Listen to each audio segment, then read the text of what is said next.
சமையல் everyday viewers எல்லாருக்கும் வணக்கம்.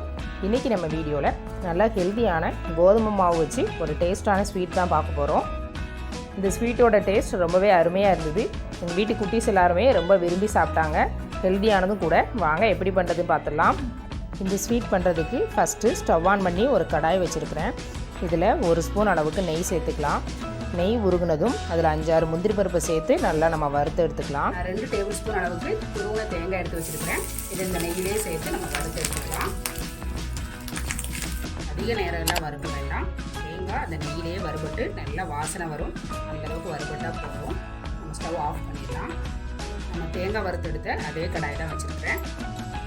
1 கப் அளவுக்கு நாட்டு சர்க்கரை சேர்த்துக்கிறேன். நீங்கள் நாட்டு சர்க்கரைக்கு பதிலாக வெல்லம் கருப்பட்டி கூட சேர்த்துக்கலாம்.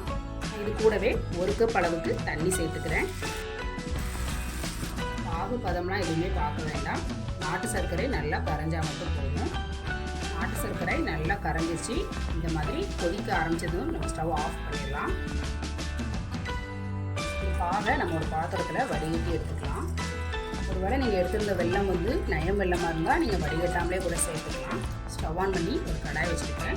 இதில் 3 டேபிள் ஸ்பூன் நெய் சேர்த்துக்கலாம். நீங்கள் நெய்க்கு பதிலாக தேங்காய் எண்ணெய் கூட சேர்த்து இந்த ஸ்வீட் செய்யலாம். நெய் உருண்டதும் 1 கப் அளவுக்கு கோதுமை மாவு சேர்த்துக்கிறேன். நல்லா அந்த நெய் கூட நம்ம மிக்ஸ் பண்ணி விட்டுக்கலாம். கோதுமை மாவுடைய பச்சை வாசனை கொஞ்சம் கூட வராத மாதிரி நல்லா வறுத்து எடுத்துக்கோங்க. நம்ம எந்த அளவுக்கு நல்லா இந்த மாவை வறுத்து எடுக்கிறோமோ அந்த அளவுக்கு நம்ம ஸ்வீட்டோட டேஸ்ட் ரொம்பவே அருமையாக இருக்கும். அதனால் ஒரு 7 நிமிஷத்துக்கு நல்லா அந்த கோதுமை மாவை நெய்யிலேயே நல்லா வறுத்து எடுத்துக்கோங்க. நீங்கள் விருப்பப்பட்டால் இன்னும் அதிகமாக கூட நெய் சேர்த்துக்கலாம். கோதுமை மாவு நெய்யிலேயே நல்லா வறுபட்டு அருமையான வாசனையும் வருது. கலரும் நல்லா சேஞ்ச் ஆகிட்டு பாருங்கள். இந்த அளவுக்கு வறுபட்டால் போதும். இது கூடவே நம்ம ஏற்கனவே வடிகட்டி வச்சுருக்கிற வெள்ளைப்பாகை சேர்த்துக்கலாம். நல்லா சூடாக இருக்கணும். ஒரு வேளை ஆறிச்சு அப்படின்னா நல்லா கொதிக்க வச்சுட்டு சேர்த்துக்கோங்க. நாம் எதுக்காக இந்த மாதிரி கொதிக்க வச்சு சேர்த்துக்கிறோம் அப்படின்னா அந்த கோதுமை மாவில் உள்ள பச்சை வாசனை கொஞ்சம் கூட வரக்கூடாதுங்கிறதுக்காக தான். ஸ்டவ்வை லோ ஃப்ளேமில் வச்சுட்டு கட்டிகள் எதுவும் இல்லாத மாதிரி நல்லா கலந்து கொடுத்துருங்க. நல்லா கலந்து கொடுத்தாச்சு. கடாயில் கொஞ்சம் கூட ஒட்டாமல் இந்த மாதிரி சுருண்டு வர டைமில் 1 ஸ்பூன் நெய் சேர்த்துக்கலாம். நெய் சேர்த்துட்டு நல்லா நம்ம மிக்ஸ் பண்ணி விட்டுடலாம். ஸ்டவ்வை சிம்லேயே வச்சுக்கோங்க. அடி பிடிச்சிடாமல் பார்த்துக்கோங்க. முடிஞ்ச வரைக்கும் நான்ஸ்டிக் கடாயிலேயே இந்த ஸ்வீட் செய்யுங்க. பாருங்கள், நம்ம ஊற்றுற நெய் எல்லாமே சைடில் பிரிஞ்சு வெளியில் வர ஆரம்பிச்சிருச்சு. நல்லா நம்ம இது ஒரு தடவை மிக்ஸ் பண்ணி விட்டுடலாம். நம்ம ஸ்வீட் கரெக்டான பக்குவத்தில் ரெடி ஆயிடுச்சு. இந்த டைமில் நம்ம ஏற்கனவே நெய்யில் வறுத்து வச்சுருக்கிற முந்திரியையும் தேங்காயையும் சேர்த்துக்கலாம். இது கூடவே கொஞ்சமாக ஏலக்காய் தூள் சேர்த்துக்கிறேன். 1 பிஞ்ச் அளவுக்கு உப்பு சேர்த்துக்கிறேன். நம்ம உப்பு 1 பிஞ்ச் அளவுக்கு சேர்க்கும்போது ஸ்வீட்டோட டேஸ்ட் இன்னுமே அருமையாக இருக்கும். தேங்காய் முந்திரி எல்லாத்தையும் சேர்த்துட்டு நல்லா இதை மிக்ஸ் பண்ணியாச்சு.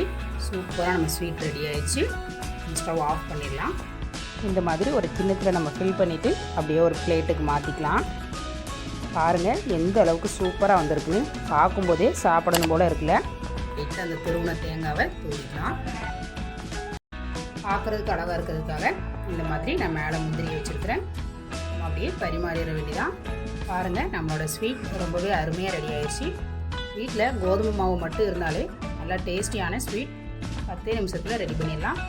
நீங்களும் இந்த டேஸ்டியான கோதுமை மாவு ஸ்வீட் வீட்லேயே ஈஸியாக ட்ரை பண்ணிவிட்டு எப்படி இருந்துச்சுன்னு கமெண்ட் பண்ணுங்கள். உங்களுக்கு இந்த வீடியோ பிடிச்சிருந்தால் லைக் பண்ணுங்கள். உங்கள் ஃப்ரெண்ட்ஸ் அண்ட் ரிலேட்டிவ்ஸ் கூட ஷேர் பண்ணிக்கோங்க. இது வரைக்கும் சமையல் எவ்ரிடே சேனலை சப்ஸ்கிரைப் பண்ணாதவங்க சப்ஸ்கிரைப் பண்ணிக்கோங்க. தேங்க்யூ.